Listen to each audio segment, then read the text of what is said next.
በስመ አብ ወወልድ ወመንፈስ ቅዱስ አሐዱ አምላክ አሜን። እስቲ ድጋሚ ዝም ያላችሁ ሰዎች አላችሁ እንዲያስተካክሉት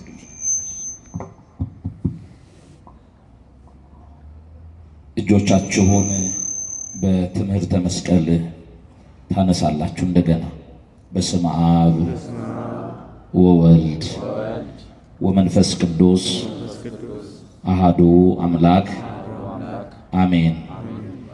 ክቡር መላከ ብርሃን መምህር ሙላት ክበቤ የዚህ ታላቅ ካቴድራል አስተዳዳሪ፣ ልሳነ ጳውሎስ መምህር ምስክር ጌታው የስብከተ ወንጌል ካቴድራሉ ስብከተ ወንጌል ኃላፊ፣ ላይከ ወንጌል መምህር ኤልሮኢ የስብከተ ወንጌሉ ዋና ጸሐፊ፣ ሊቃውንተ ቤተ ክርስቲያን፣ አበው ካህናት፣ ወሃው ዲያቆናት፣ የሰንበት ትምህርት ቤት ወጣቶች፣ እግዚአብሔር የሚወዳችሁ የእግዚአብሔር ልጆች ክርስቲያኖች፣ እስከ መቃብር ድረስ በወደደን በአንድ ልጁ በኢየሱስ ክርስቶስ ፍጹም ሰላም እንደምን ከረማችሁ? እንደምን ሰነበታችሁ? እንደምን ቆያችሁ? እግዚአብሔር ይመስገን ብለን እንድናመሰግነው ይረዳን፣ እኛን ካለንበት አምጥቶ እናንተንም ደግሞ በዚህ ስፍራ በጤና ቆይቶ ዳግም ያገናኘን የአባቶቻችን አምላክ እግዚአብሔር ስሙ ከምድር እስከ አርያም ለዘላለሙ የተመሰገነ ይሁን። የእናታችን የእመቤታችን የቅድስት ድንግል ማርያም አማላጅነት፣ የመላእክቱ ጥበቃ፣ የቅዱሳኑ ጸሎት አይለየን። እስቲ እግዚአብሔር በቸርነት ስላገናኘን ለሱ የምናቀርበው ምስጋና ነውና በጭብጨባና በእልልታ እግዚአብሔርን አመስግኑት። አንዳንድ ጊዜ አጨብጭቡ እልል በሉ ሲባል ለጉባኤው ድምቀት የሚባል የሚመስላቸው ሰዎች አሉ። በመጽሐፍ ቅዱስ እንደተጻፈ እልልታ ምስጋና ነው፣ ጭብጨባ ምስጋና ነው፣ ለእግዚአብሔር ከሚቀርቡ ምስጋናዎች መካከል ነውና እንደገና እግዚአብሔርን እናመሰግነዋለን። አሜን። የአምላካችን የእግዚአብሔር ስም የተመሰገነ ይሁን። የዲያብሎስን ሥራ ሊያፈርስ የእግዚአብሔር ልጅ ተገለጠ። እንደ እግዚአብሔር አምላካችን ቅዱስ ፈቃድ በዚህ ምሽት የምንማማርበት የትምህርታችን ርዕስ ይሆናል። የምስጢር ባለቤት ልዑል አምላክ እግዚአብሔር ለሁላችንም የቃሉን ደጅ ይክፈትልን። እስቲ ዲያብሎስን ሥራ ሊያፈርስ በሉ። የእግዚአብሔር ልጅ ተገለጠ። የማ ልጅ? የእግዚአብሔር ልጅ ተገለጠ። አንደኛ ዮሐንስ መልእክት ምዕራፍ 3 ከቁጥር 9 ጀምሮ የተጻፈ ኃይለ ቃል ነው። እግዚአብሔር መንፈስ ቅዱስ እኔን ቆሜ እናንተን ተቀምጣችሁ በዚህ ርዕስ ያስተምረናል። ማን ነው ያስተምረን? እግዚአብሔር ነው ያስተምረን። እግዚአብሔር ሲናገር ያዘነ ይጽናናል። እግዚአብሔር ሲናገር በእንባ ሸለቆ ውስጥ የሚኖር ካለ እንባው ይታበስለታል። እግዚአብሔር ሲናገር በኑሮ ላይ ተስፋ የቆረጠ ካለ የኔ ነገር አለቀልኝ፣ ከዚህ በኋላ ዋጋ የለኝም የሚል ካለ አምላኩ ሲናገር ሲሰማ ተስፋው ይቀጥልለታል። ስለዚህ ማን ያስተምረን? እግዚአብሔር በቃሉ ያስተምረን። የዲያብሎስን ሥራ ሊያፈርስ የእግዚአብሔር ልጅ ተገለጠ። የእግዚአብሔር ልጅ ማን ነው የሚለውን መጀመሪያ እንመለከታለን። የእግዚአብሔር ልጅ የተባለው ከሦስቱ ቅዱስ አንዱ ቅዱስ፣ ከሦስቱ አካል አንዱ አካል፣ እምቅድመ ዓለም ያለ እናት ከባሕርይ አባቱ ከአብ የተወለደ ቀዳማዊ ልደቱ ይህንን ይመስላል ይህንን ያህላል ተብሎ የማይነገርለት ከሰው አእምሮ በላይ ምጡቅ የሆነ ከሰው ዕውቀትና ቋንቋ በላይ የሆነ ቀዳማዊ ልደቱ ያለ እናት ከባሕርይ አባቱ ከእግዚአብሔር አብ የተወለደው በዳህራዊ ልደቱ ደግሞ ያለ አባት ከንጽሕተ ንጹሐን ከቅድስተ ቅዱሳን ከእመብርሃን ከድንግል ማርያም በተዋሂዶ የተወለደው ኢየሱስ ክርስቶስ ነው። ለስም አጠራሩ ክብር ምስጋና ይገባው። የእግዚአብሔር ልጅ ተብሏል። የእግዚአብሔር አብ የባህሪ ልጁ ስለሆነ የዲያብሎስን ሥራ ሊያፈርስ በሥጋ የተገለጠው እሱ ነው። ብርሃናዊው መልአክ ቅዱስ ገብርኤል እመቤታችንን ሊያበስ ብርሃናዊ መቀነቱን እየፈታ እየዘረጋ ጎንበስ ቀና እያለ ምስጋና እያቀረበ እየሰገደ እጅ እየነሳ ድንግል ማርያምን ደስ ይበልሽ አላት። እስቲ በሉ ምን ይበልሽ? ደስ ይበልሽ። ጸጋን የተመላሽ ሆይ አለ። ምልዕተ ጸጋ ናትና ከጸጋ መካከል ይህ ቀረሽ የማትባል በጸጋ ሁሉ የተሞላች ከፍጥረት ሁሉ በላይ ከፈጣሪ በታች የሆነችውን እግዚአብሔር ለመዳናችን ምክንያት አድርጎ የለያትን እመቤታችን ቅድስት ድንግል ማርያምን ሊያበስር መጥቶ ምስጋና እያቀረበ ጸጋን የተመላሽ ደስ ያለሽ ሆይ ደስ ይበልሽ፣ እግዚአብሔር ካንቺ ጋር ነው አላት። እግዚአብሔር ከማን ጋር ነው? ካንቺ ጋር ነው። እነሆ ትጸንሻለሽ፣ ወንድ ልጅን ትወልጃለሽ፣ ስሙንም ኢየሱስ ትይዋለሽ አላት። ስሙን ማን ትይዋለሽ? እስቲ ስሙን ጥሩት ሁላችሁ። ስሙን ማን ትይዋለሽ? ኢየሱስ። አዎ መድኃኒት የሆነ ስም፣ ፈዋሽ የሆነ ስም፣ አዳኝ የሆነ ስም ነውና ስሙን ኢየሱስ ትይዋለሽ አላት። እሷ ግን ነገሩን ወዲያውኑ አልተቀበለችም። ይህ እንዴት ያለ ነው? እንዴት ይሆንልኛል አለችው። በዛን ጊዜ እሱ የነገራት ቃል አለ።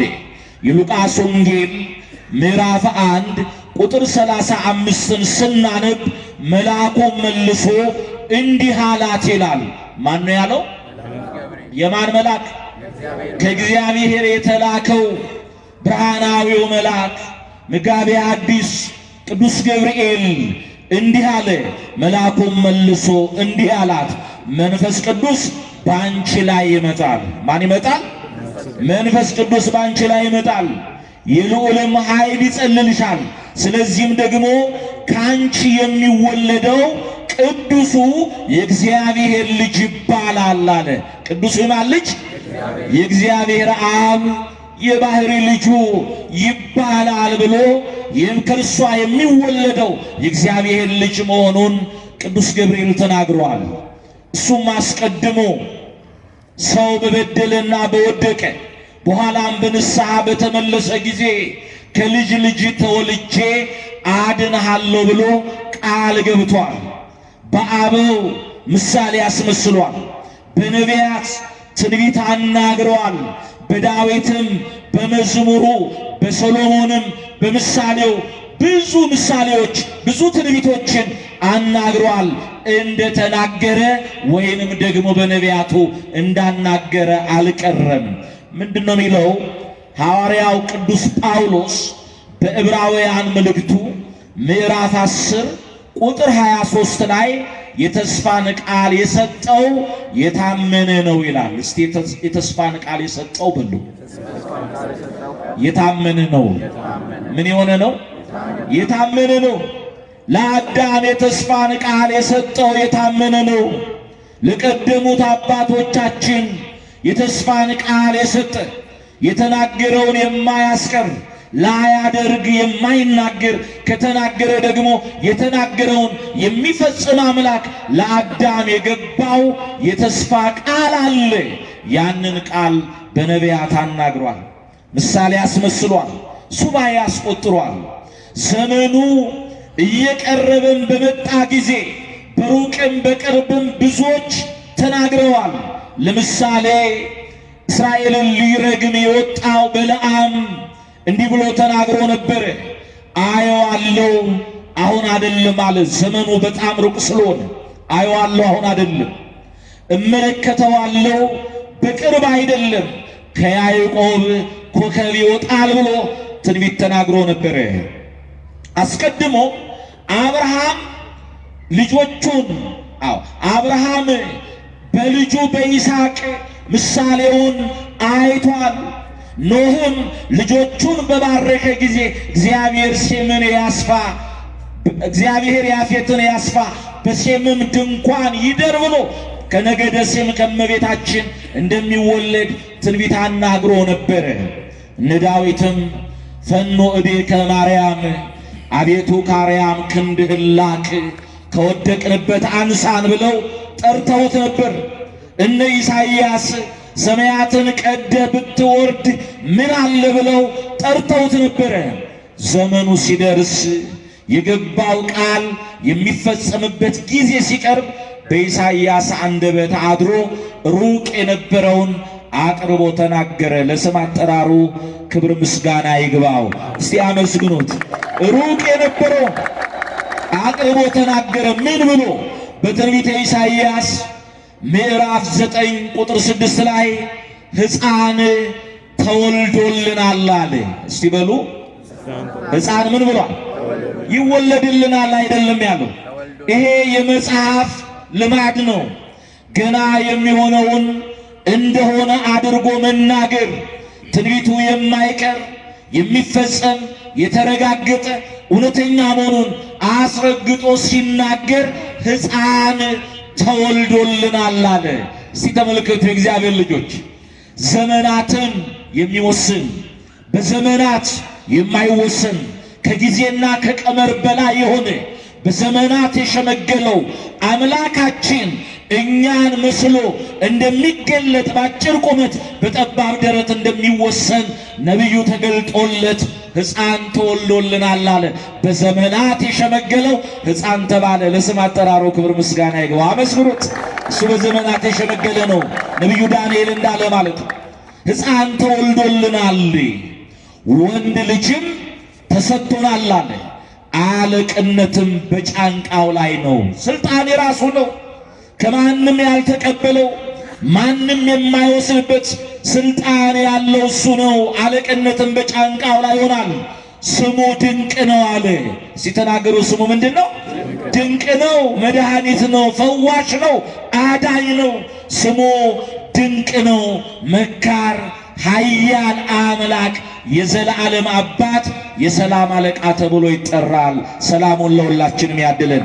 ተመልከቱ፣ ሕፃን ተብሎ የተጠራው ስልጣን የራሱ የሆነ ድንቅ፣ መካር፣ ኃያል አምላክ ሕፃን ተብሎ ምን ተባለ? አምላክ ተባለ። አስተውሉ እግዚአብሔር ልጆች፣ ሕፃን አለው መለሰና ደግሞ ማ ብሎ ጠራው? አምላክ፣ የዘላለም አባት፣ የሰላም አለቃ ተብሎ ይጠራል ብሎ እሱ በሥጋ እንደሚገለጥ ትንቢት ተናገረ። ይህን ብቻ አይደለም። እዛው በትንቢተ ኢሳይያስ ምዕራፍ 7 ቁጥር 14 ላይ ጌታ ራሱ ምልክት ይሰጣቸዋል ይላል። ምን ይሰጣቸዋል? ብዙ ጊዜ ወደ ታች ያለውን ነው የምናነበው። ከላይ ግን ምልክት ይሰጣቸዋል ይላል።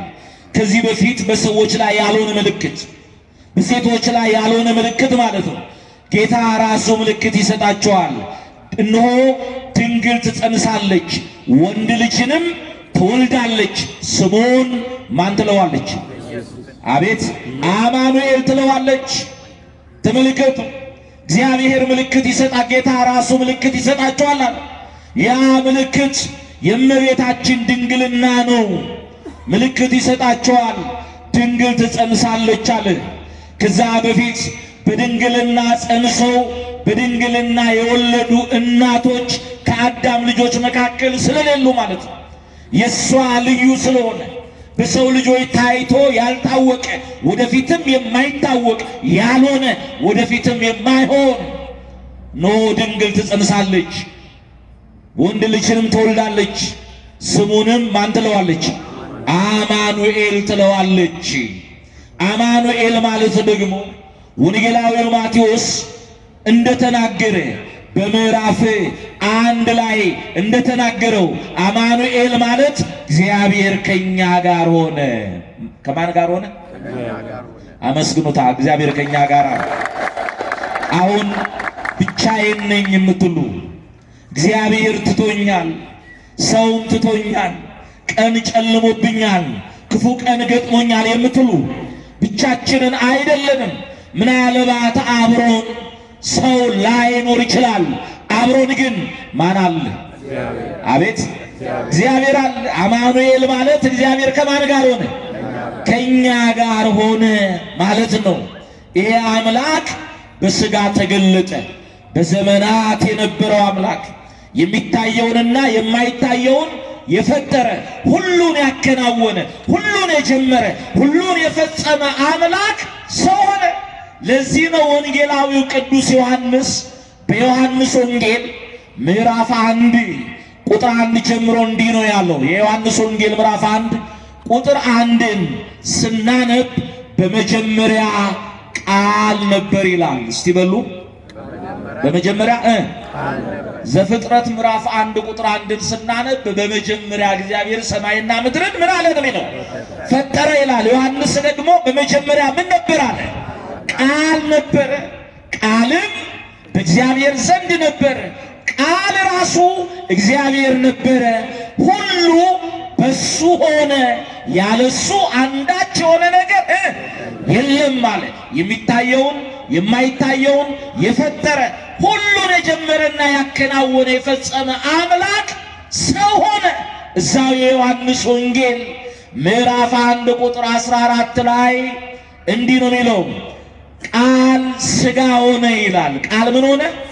ቀዳማዊው ቃል ምን ሆነ? ሥጋ ሆነ፣ ጸጋና እውነትን ተሞልቶ በእኛ አደረ ብሎ አምላክ ሰው መሆኑን ሰው ደግሞ አምላክ መሆኑን ተናገረ። ስለዚህ የዲያብሎስን ሥራ ሊያፈርስ የእግዚአብሔር ልጅ ኢየሱስ ክርስቶስ ምን ሆነ? አቤት ተገለጠ። ለምንድን ነው መገለጡን ይህንን ያነሳ ነው ስንል በቤተ ክርስቲያናችን ሥርዓት ከልደት ጀምሮ እስከዚህ እስከ ጥር ፍጻሜ ድረስ ያለው ወቅት ምን ይባላል? ዘመነ አስተርእዮ ይባላል። የመታየት የመገለጥ ዘመን ነው።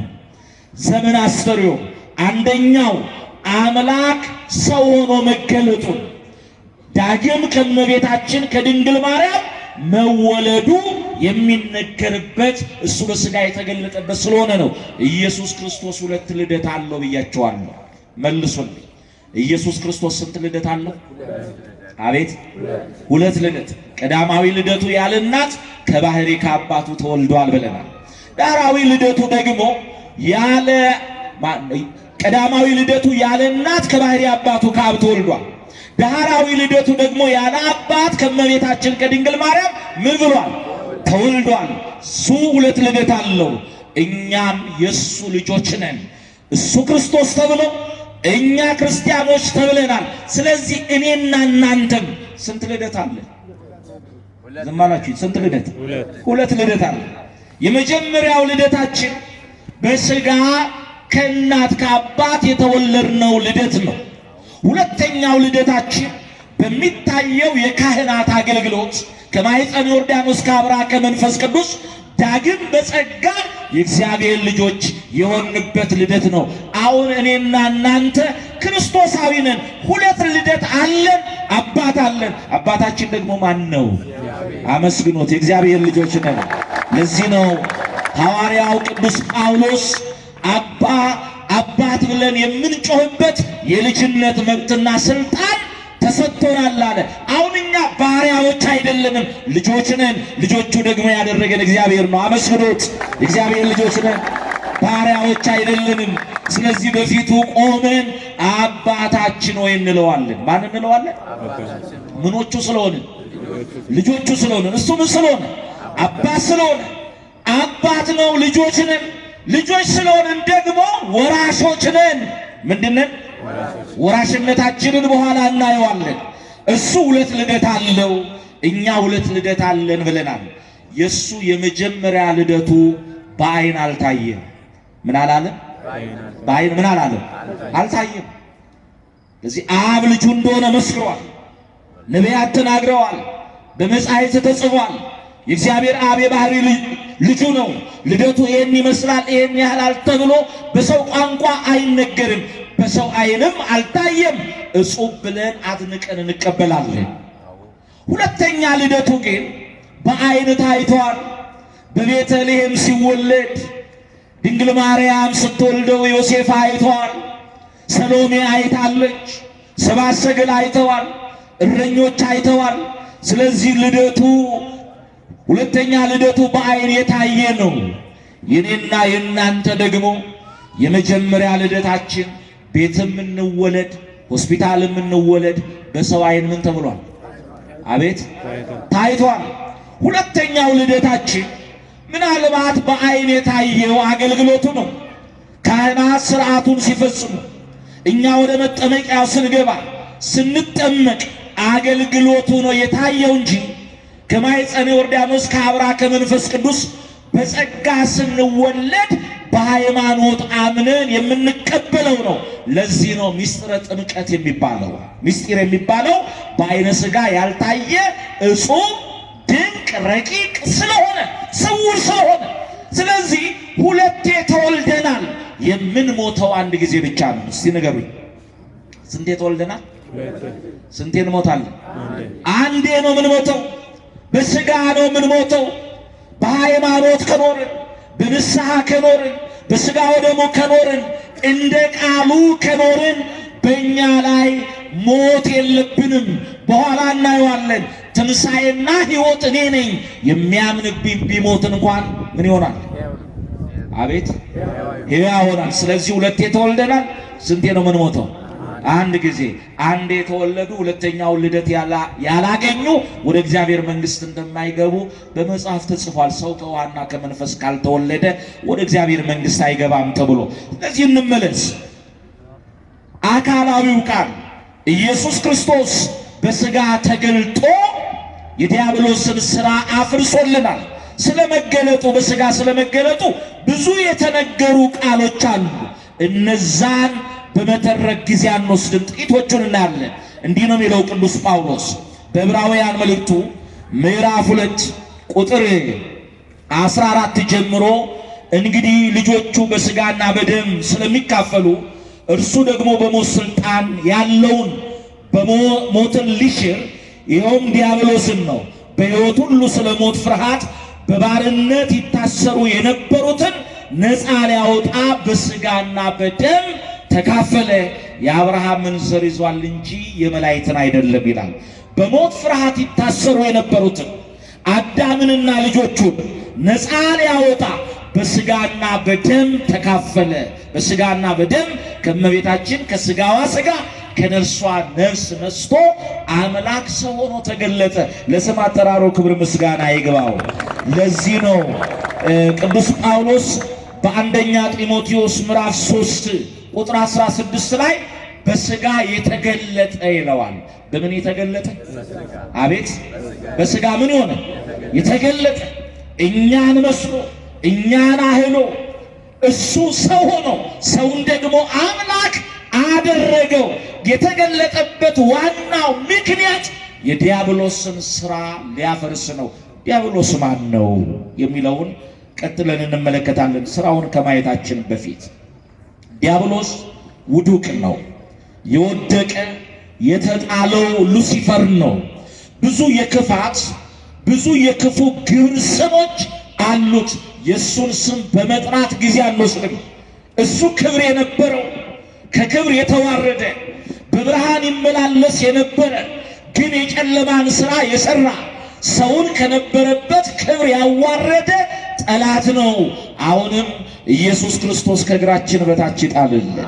ከእግራችን በታች ምን ይበልልን? ይጣልልን። የዚህን የክፉን የዲያብሎስን ሥራ ሊያፈርስ የእግዚአብሔር ልጅ ተገለጠ። ምን ይሆን የዲያብሎስ ሥራ? የእሱን ሥራ ብንዘረዝረው ሰዓት አይበቃንም። ጥቂቶቹን አይተን ትምህርታችንን እንሰበስባለን። አንደኛው የዲያብሎስ ሥራ እሱ በመጀመሪያ ሐሰተኛ ነው። ምንድን ነው? ስለዚህ የዲያብሎስ የመጀመሪያ ሥራው ምንድን ነው? ሐሰት ነው።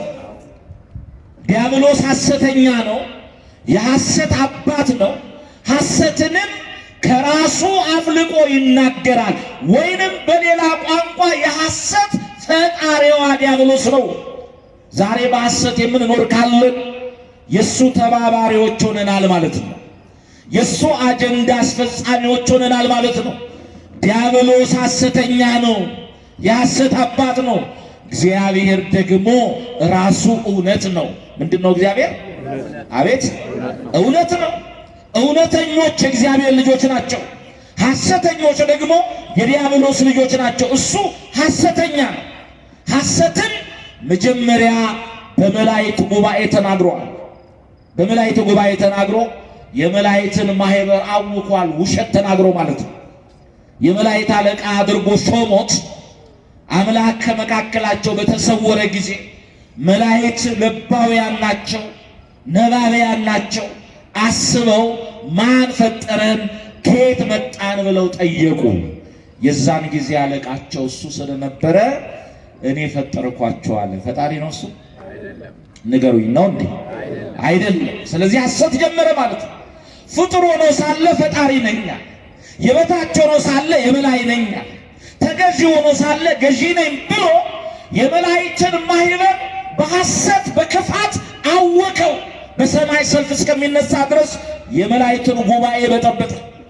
ዛሬም በማደሪያዎቹ በኩል የእግዚአብሔር ልጆችን የእግዚአብሔር ጉባኤን ቤተ ክርስቲያንን ክርስቲያኖችን ሲያውክ ይኖራል፣ ሐሰተኞችን እየላከ። እግዚአብሔር ከሐሰተኞች ሁላችንን የሚጠብቀን። የዛን ጊዜ የመላእክት ማህበር ተናወጠ። የሱን የሐሰት ቃል የተቀበሉ መላእክት ተገኙ። ዛሬም የሐሰተኞቹን የመናፍቃንን ያውም በመካከላችን የነበሩ ከኛ ጋር ቆመው በአውደ ምሕረቱ ሲያገለግሉ በመቅደሱ ሲያገለግሉ ሲዘምሩ የነበሩ ዛሬም በሐሰት ብዙዎችን ከመቅደሱ ለማውጣት የሚጥሩ ሰዎች አሉ። ይሄ የዲያብሎስ ሥራ ነው። እነዚህም የዲያብሎስ ሥራ አስፈጻሚዎች ናቸው። መላእክትን ማህበር አወከና አንድ ነገዱ አንተ አምላክ ነህ ብለው ለሱ ተገዙ። አምላክ ነው ነው ወይ? ፈጣሪ ነው አይደለም። ለሱ ተገዙ።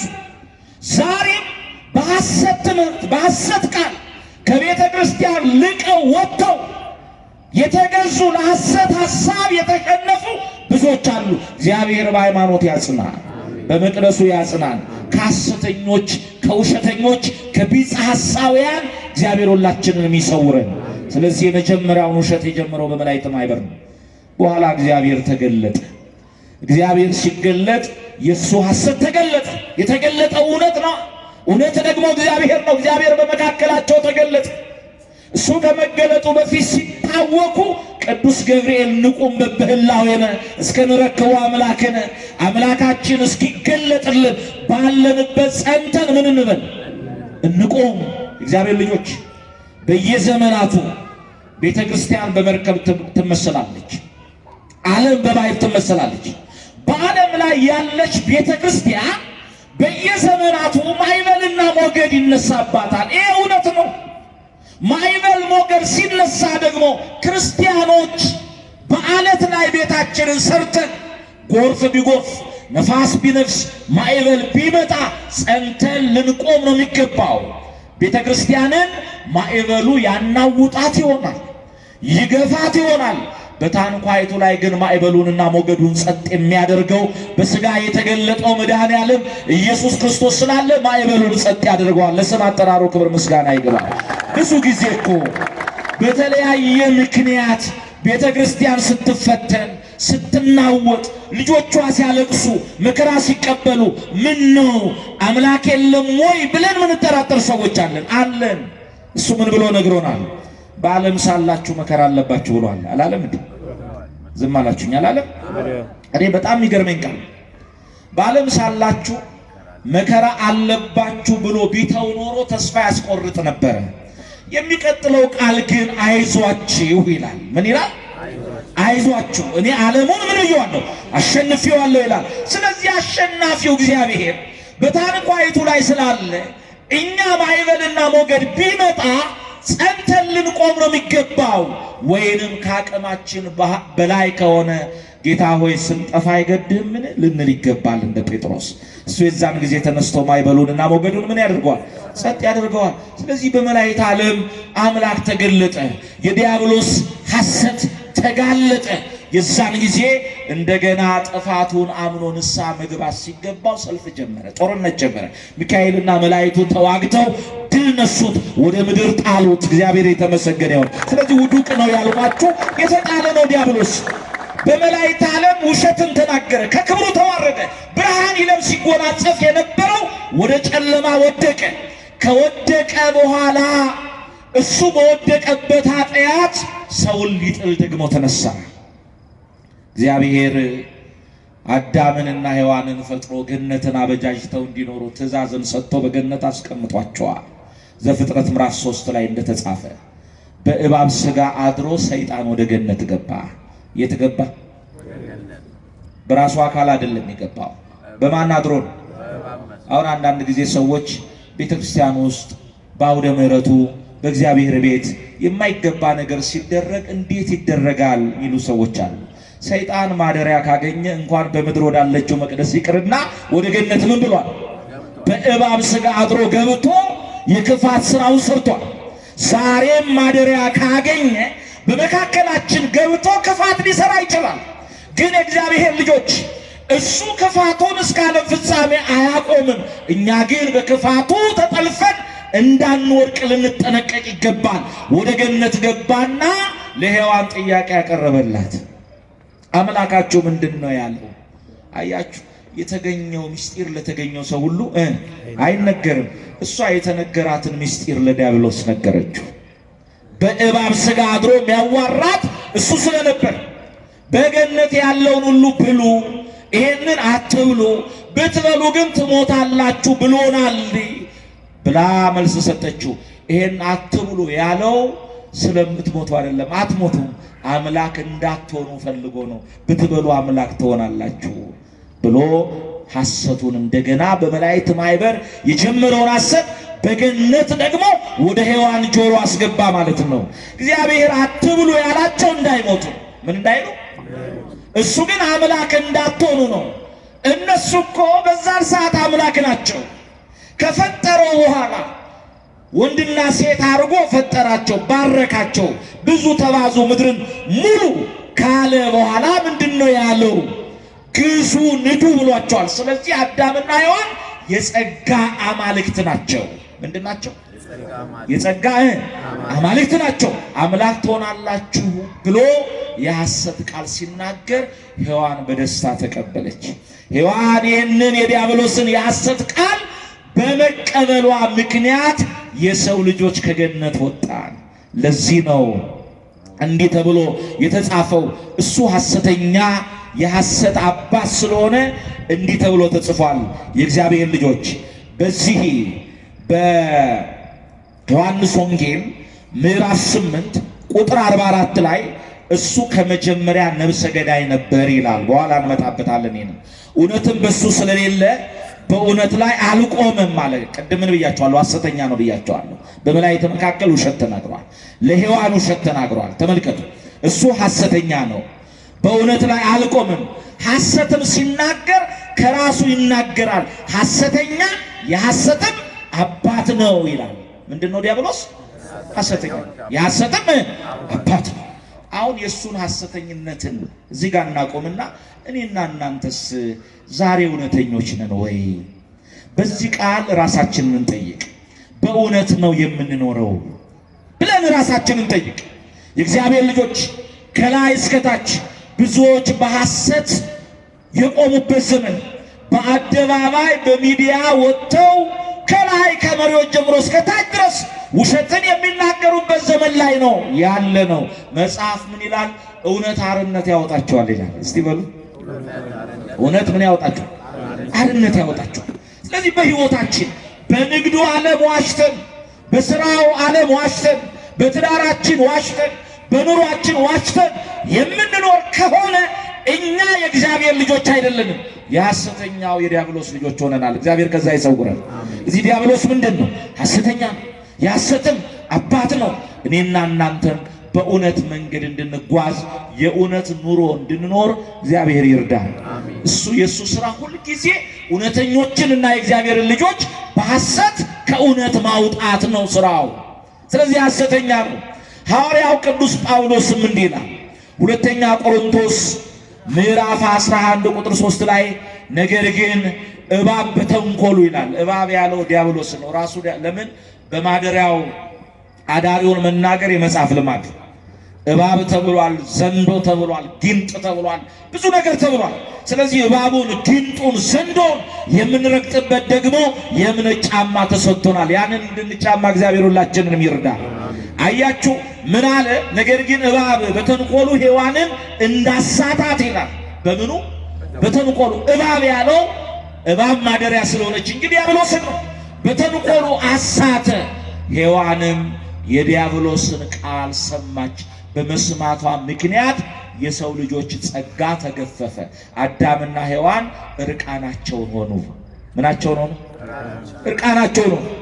ያንን እርቃን ለመሸፈን ወደ ጫካ ገብተው ቅጠል አገለደሙ። ቅጠልን ቢለብሱት ይቀዘቅዛል እንጂ አይሞቅም። ፀሐይ ሲወጣ ይጠወልጋል፣ ይደርቃል፣ ይረግፋል፣ መልሶ እርቃንን ያስቀራል። ነገር ግን አምላካቸው ደግሞ ጸጋ እስከሚያለብሳቸው ድረስ ቅጠሉን አውልቀው እንዲለብሱ፣ ቅጠሉን አውልቀው የቆዳ ልብስ እንዲለብሱ አደረገ። ለስም አጠራሩ ክብር ምስጋና ይግባው። እርቃናቸውን ለመሸፈን ወደ ጫካ ተደበቁ። ይሄ የሆነው ሔዋን የሰይጣንን ቃል በመስማቷ ምክንያት ነው። ዳግማዊት ሔዋን ደግሞ የተባለች እመቤታችን ቅድስት ድንግል ማርያም የመልአኩን ቃል በመስማቷ እርቃናችንን የነበርነውን ጸጋ ሊያለብሰን ከድንግል ማርያም ኢየሱስ ክርስቶስ ተወለደ። እስቲ አመስግኑት እግዚአብሔርን።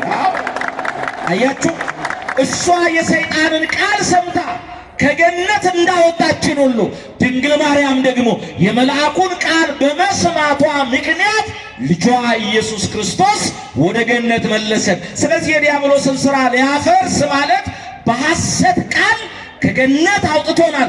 ያንን ሐሰት አፍርሶ በእውነትና በጽድቅ ወደ ገነት የመለሰን እሱ ነው። ለስም አጠራሩ ክብር ምስጋና ይግባው። አዳምና ሔዋን የዲያብሎስን ቃል በመስማታቸው እርቃናቸውን ሆኑ። እሱ እኛን ጸጋ ሊያለብሰን በቤተልሔም እርቃኑን ተወለደ። እስቲ ስለ ፍቅሩ ምስጋና አቅርቡ። እናቱ የምታለብሰው አጣ።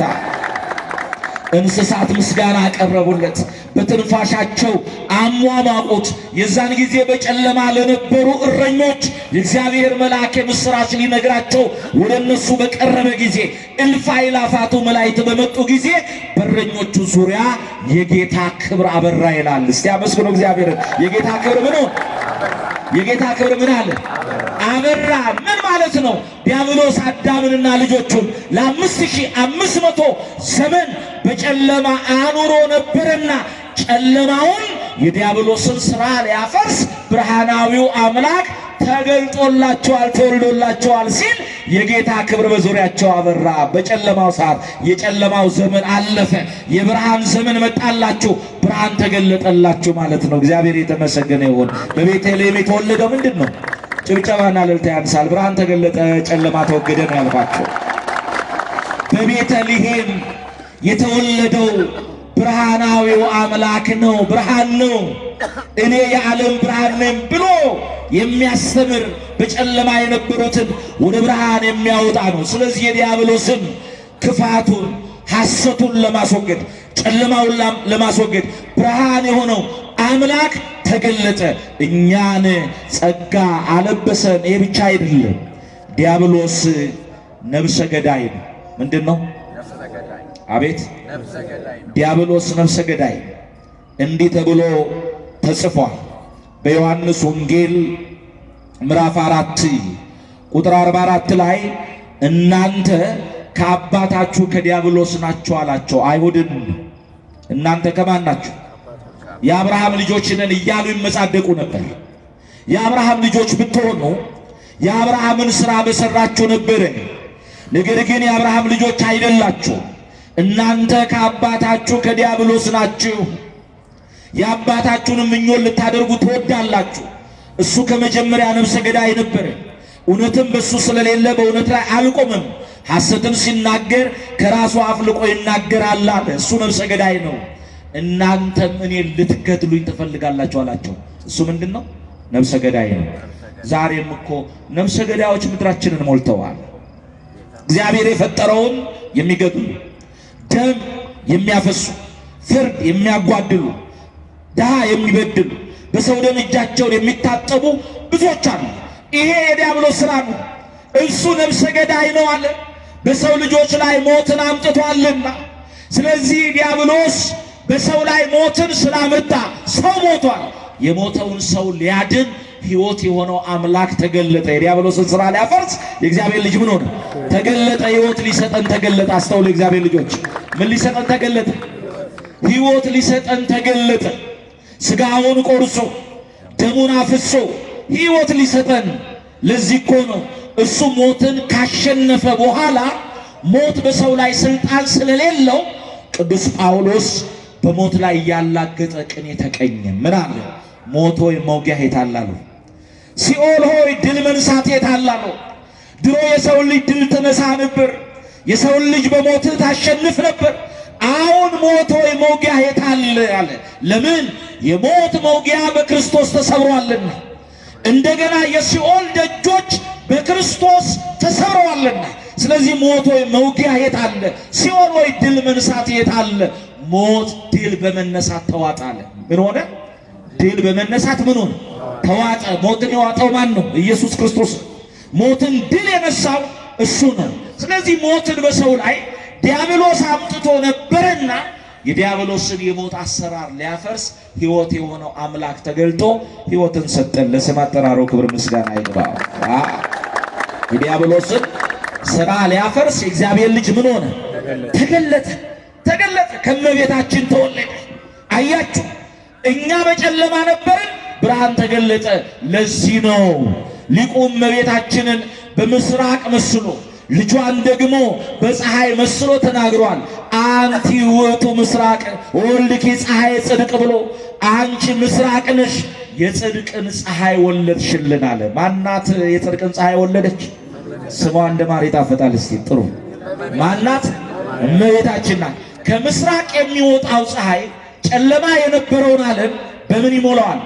በብርሃን ይሞላዋል። አሁን ዓለም ጨለማ ናት። ሲነጋ ከምስራቅ የሚወጣው ፀሐይ ጨለማውን ዓለም በብርሃን ምን ይለዋል? ይሞላዋል። ስለዚህ ከድንግል የተወለደው እሱ አምላካችን ጨለማችንን ምን ብሏል? አስወግዷል። ሰይጣን ዋሽቶ ዕፀ በለስን አብልቶ ከገነት አወጣን። አምላክ ደግሞ በዕፀ መስቀል ላይ ተሰቅሎ ሰይጣን ዕፀ በለስን አብልቶ ነው ያወጣን። እሱ ደግሞ በዕፀ መስቀል ላይ ተሰቅሎ ስጋውን ቆርሶ ደሙን አፍሶ ስጋዬን ብሉ ደሜን ጠጡ ብሎ በመብል የሞትነውን በመብል አዳነን። እስቲ በመብል የሞትነውን በሉ። በመብል አዳነን። ሰይጣን ተንኮል የሰራብን በምን ነበር? በመብል ብሉ ብሎ። ከዛ በመብል ሰይጣን የሰራውን ተንኮል ያፈረሰው የሚበላ ስጋውን የሚጠጣ ደግሞ ደሙን አዘጋጅቶ ሰጥቶ ነው። ስለዚህ አምላክ ተገለጠ ስንል ልደቱን፣ አምላክ ተገለጠ ስንል ደግሞ በዮርዳኖስ የነበረውን ሚስጥረ ሥላሴን የአንድነትና የሶስትነት መገለጥን ነው። ከሶስቱ አካል አንዱ አካል ደግሞ በስጋ ተገልጦ ስጋውን ቆርሶ ደሙን አፍሶ ብሉ ጠጡ አለን። ለምን? በልተን ሞትን። አሁን ደግሞ በልታችሁ ምን በሉ አለን? ሕይወት አግኙ አለን። ግን ብዙዎቻችን አሁን ለመብላት ፈቃደኞች አይደለም። ብዙዎቻችን ወደ ስጋው ደግሞ አልቀረም። ስለዚህ አምላክ ተገለጠ ብሎ ለመዘመር በመገለጡ ድነናል ብሎ ለመመስከር ለመናገር ወደ ስጋውና ወደ ደሙ ምን ማለት ይገባል? አቤት ወደ ስጋውና ወደ ደሙ መቅረብ ያስፈልጋል። ስጋውን መብላት ደሙን መጠጣት ያስፈልጋል። ለምን? የዲያብሎስ ሥራ የፈረሰው በተቆረሰው ስጋና በፈሰሰው ደሙ ነው። ግን ብዙዎቻችን ከስጋውና ከደሙ ከራቅን እንዴት ነው በእኛ ሕይወት የዲያብሎስ ሥራ ሊፈርስ የሚችለው? ለምንድን ነው ስጋውን የቆረሰው? ለምንድን ነው ደሙን ያፈሰሰልን? ይህንን አይተን ትምህርታችንን እንጨርሳለን። ስጋውን የሰጠን ብሎ ያለ ደሙን ጠጡ ያለን ሰይጣን በመብል ሴራ ሰርቶብን ስለነበር በመብል ገሎን ስለነበረ በመብል ሕይወት እንድናገኝ ስጋውን ቆርሶ ደሙን አፍሶ ሰጠን። አሁን አንዳንዶቻችን አይገባንም። ትህትና የሚመስል ግን ያልሆነ ከእግዚአብሔር ያራቀ ሕይወት አለን። እኔ እኮ ኃጢአተኛ ነኝ፣ ለሥጋ ወደሙ ብቁ አይደለሁም የሚሉ ሰዎች አሉ። ሥጋውን የቆረሰው ደሙን ያፈሰሰው ለኃጢአተኛ ነው። እስቲ ንገሩኝ፣ እርግጠኛ ሆናችሁ ንገሩኝ። ለማን ነው ያፈሰሰው? ሥጋው ማን ነው? ሥጋውን የቆረሰው ለማን ነው? ደሙን ያፈሰሰው ለማን ነው? ለኃጢአተኛ ነው፣ ለጻድቃን አይደለም። እኔ ኃጢአተኞችን በንስሐ ልጠራ መጣሁ እንጂ ጻድቃንን ልጠራ አልመጣሁም ብሎ ሥጋውን የቆረሰው ደሙን ያፈሰሰው ለኃጢአተኛ ነው። ይሄ ማለት ግን ከነ ኃጢአታችን ንስሐ ሳንገባ ሳንታጠብ ቀርበን እንቀበላለን እያልኳችሁ አይደለም። ኃጢአተኞች ከሆነን ከኃጢአት ነፃ የምንወጣው በሥጋውና በደሙ ነው። እንዲህ ተብሎ ተጽፏል በአንደኛ ዮሐንስ መልእክት ምዕራፍ 1 ቁጥር 7 ላይ የልጁ የኢየሱስ ክርስቶስ ደም ከኃጢአት ሁሉ ያነጻል ይላል። እስቲ የልጁ በል የኢየሱስ ክርስቶስ ደም ከኃጢአት ሁሉ ያነጻል። አሁን የዲያብሎስን ሥራ ሊያፈርስ የእግዚአብሔር ልጅ ተገለጸ ብለን የእግዚአብሔር ልጅ የተገለጠው የዲያብሎስን ሥራ ሊያፈርስ ነው። ሥራውን ያፈረሰው ሥጋውን ቆርሶ ደሙን አፍሶ፣ ሥጋውን መብላት ደሙን መጠጣት ደግሞ ለኛ አስፈላጊ ነው። በብሉይ ኪዳን ዘመን ሰዎች ከሰሩት ኃጢአት የሚነጹት በእንስሳ ደም፣ ያ ደም ደግሞ በአዳም የነበረውን መርገም የሚያነጻ አይደለም፣ የሚቀድስ አይደለም። ለዚህ ነው ቅዱስ ጳውሎስ በዕብራውያን መልእክቱ ምዕራፍ 9 ቁጥር 23 ላይ ከጥቂት በቀር ሁሉ በደም ይነጻል ይላል። ከጥቂት በቀር ሁሉ በደም ይነጻል፣ ደም ሳይፈስ ስርየት የለም ይላል። ደም ሳይፈስ ምን የለም?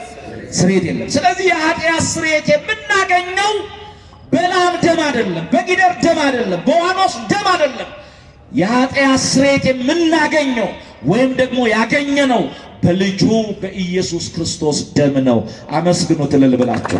ስለዚህ ወደ ሥጋውና ወደ ደሙ ካልቀረብን አምላክ ተገለጠልን ብለን ብንናገር ትርጉም የለው። ስለዚህ የልጁ የኢየሱስ ክርስቶስ ደም ከኃጢአት ያነጻል። ሥጋውን የምንበላው ደሙን የምንጠጣው አንደኛ ከኃጢአት ለመንጻት ነው። ምን ለማለት? ከኃጢአት ምን ለማለት? ለመንጻት። አንደኛ ዮሐንስ መልእክት ምዕራፍ 1 ቁጥር 7 ላይ የልጁ የኢየሱስ ክርስቶስ ደም ከኃጢአት ሁሉ ምን ይላል? ያነጻል። ስለዚህ ኃጢአተኞች ከሆንን ለመንጻት ወደ ደም ወደ ሥጋውና ወደ ደሙ ምን እንበል? እንቅረብ። ሁለተኛ ሥጋውን የቆረሰው ደሙን ያፈሰሰው የዘላለም ሕይወት ሊሰጠን ነው። ምን ሊሰጠን? የዘላለም ሕይወት ሊሰጠን። የዮሐንስ ወንጌል ምዕራፍ 6 ቁጥር 52 ጀምሮ የተጻፈውን የመጽሐፍ ቅዱስ ክፍል አንብቡ። እንዲህ ብሎ ነው የተናገረው፣ ሥጋዬን የሚበላ ደሜን የሚጠጣ የዘላለም ሕይወት አለው። ምን አለው? የዘላለም ምን ሕይወት አለው። ሥጋዬን ያልበላ ደሜን ያልጠጣ ደግሞ የዘላለም ሕይወት የለውም። 4 ነጥብ። ምንም ማሻሻያ የለም። ስለዚህ የዲያብሎስን ሥራ ያፈረሰው በቆረሰው ሥጋና ደም ነው ብያቸዋል። ሥጋውና ደሙ ከኃጢአት ያነጻል። ቀጥሎ ደግሞ የዘላለም ሕይወት ይሰጣል። ስለዚህ የዘላለም ሕይወት ለማግኘት ሥጋውን መብላት ደሙን መጠጣት ግድ ነው። ምንድን ነው? ለምን? ሥጋዬን ያልበላ ደሜን ያልጠጣ የዘላለም ሕይወት የለውም። ያምላክ ቃል ነው፣ ማሻሻያ የለውም። ስለዚህ የዘላለም ሕይወት ለማግኘት በእኛ ሕይወት ያለውን የዲያብሎስን አሰራር ለማፍረስ በንስሐ ወደ ሥጋ ወደሙ መቅረብ ያስፈልጋል። ሦስተኛው ሥጋውን የምንበላው ደሙን የምንጠጣው ከእግዚአብሔር ጋር ለዘላለም ለመኖር ነው። ከማን ጋር? ከእግዚአብሔር ጋር ምን ለማለት? ለዘላለም ለመኖር ነው። እዛው የዮሐንስ ወንጌል ምዕራፍ 6 ቁጥር 54 ጀምሮ ደግሞ ስናነብ ሥጋዬን የሚበላ ደሜን የሚጠጣ ከኔ ጋራ ይኖራል፣ እኔም ደግሞ ከሱ ጋራ እኖራለሁ ይላል። እስቲ ሥጋዬን የሚበላ በሉ፣ ደሜን የሚጠጣ ከኔ ጋራ ይኖራል፣ እኔም ደግሞ ከሱ ጋራ እኖራለሁ። ስለዚህ እኛ ከእግዚአብሔር ጋራ እንድንኖር እግዚአብሔርም ከኛ ጋራ እንዲሆን ልባችን ሕይወታችን የሱ ማደሪያ የሱ ቤተ መቅደስ እንዲሆን ሥጋውን መብላት ደሙን መጠጣት አለብን። ምንድነው ያለው ባለበገናው ሲዘምር? ሥጋዬን የበላ ደሜንም የጠጣ ይድናል ብለኸኝ ኃጢአቴን መርምረ ሲኦል ብታወርደኝ አብረን እንወርዳለን፣ እኔ ምን ቸገረኝ ይላል። ምን ማለት መሰላችሁ? ይሄንን የዮሐንስ ወንጌልን አንብቦ ሥጋዬን የሚበላ ደሜን የሚጠጣ ከኔ ጋር ይኖራል፣ እኔም ደግሞ ከሱ ጋር እኖራለሁ ብለሃልና ሥጋህን በልቻለሁ፣ ደምህን ጠጥቻለሁ። አሁን አንተ ከማን ጋር ነው ያለው? ከእኔ ጋር ነህ። ስለዚህ ደካማ ነው ብለህ ፈርደህብኝ ሲኦል ብታወርደኝ ብቻዬን አይደለም የምቃጠለው ካንተ ጋር ነው። እምነት የተሞላበት ቃል። ስለዚህ የእግዚአብሔር ልጆች የዲያብሎስን ሥራ ሊያፈርስ የእግዚአብሔር ልጅ ተገልጧል። የተገለጠው ሥራውን ሊያፈርስ ነው፣ አፍርሶታል ሥራው።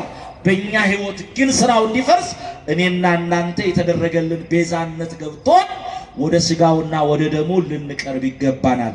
እጠይቃችኋለሁ፣ ሥጋውን የምንበላው ደሙን የምንጠጣው የመጀመሪያው ለምንድን ነው? የኃጢአት ስርየት ለማግኘት፣ ሁለተኛው የዘላለም ሕይወት ለማግኘት፣ ሶስተኛው ከእግዚአብሔር ጋር በህብረት ለመኖር። ስለዚህ አምላካችን ተገልጦ የዲያብሎስን ሥራ አፍርሶ ሥጋውን ቆርሶ ደሙን አፍሶ ሰጥቶናልና ሥጋውን በልተን ደሙን ጠጥተን ሕይወት አግኝተን ብርሃን ለብሰን ብርሃን ተጎናጽፈን በዙፋኑ ፊት ቆመን እንድንዘምር እንድናሸበሽብ እግዚአብሔር ይርዳን። የመከረን ያስተማረን የአባቶቻችን አምላክ እግዚአብሔር ስሙ ለዘላለም የተመሰገነ ይሁን። ቃሉን ለመስማት በደጁ እንደተሰበሰብን ከቁጥር ሳያጎድል በመንግሥተ ሰማያት ይሰብስበን። ተሰብስቦ ከመበተን አምኖ ከመካድ እግዚአብሔር ይሰውረን።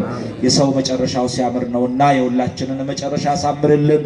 ወስብሐት ለእግዚአብሔር። ይቆየን።